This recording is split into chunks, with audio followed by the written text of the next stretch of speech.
Boating, hiking, biking, traveling. The summer is a chance to get out and enjoy what Central Texas has to offer. But the uptick in activity keeps local ER doctors busy. This morning, we've got Lydia Blankenship, the trauma manager with St. David South, here to talk about trauma season. Good morning to you. Good morning. You were telling me that it's been busy, but we've had some rain and not as many people outside. So what has the situation been so far this summer in your ER? Well, you know, it's always up and down. Every day is different, so just depending on the weather and what kind of activities everyone can participate in, that will usually determine if we have a higher incidence of any kind of traumas or injuries that come to our ER.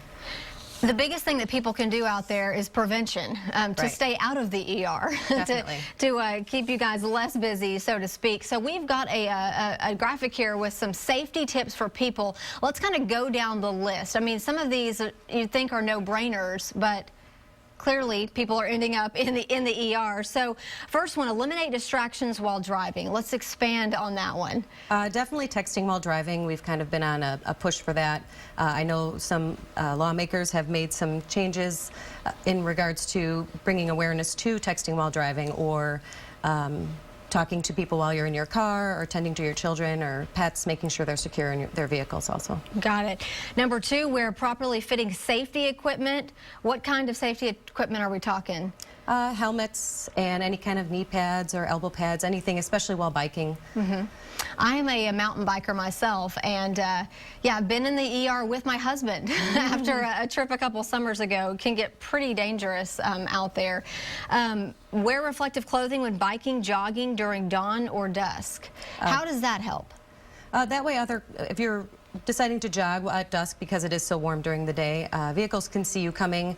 They can see that you're on the road, so they can help avoid you. And then watch children playing in or near water.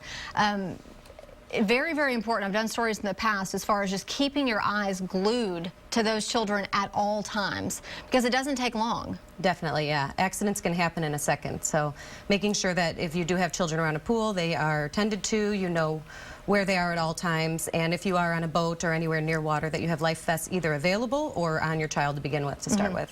What about also if you have maybe a pool in your backyard, keeping those doors locked, like the back door, any access? Definitely, and of course talking to anyone else that's around to keep an eye on the child too, make sure that the doors are locked and secured to help avoid them entering the area if they're unattended. Got it. And last but not least, do not dive into shallow water. This could be a pool or even a creek, a place where you can't see the bottom.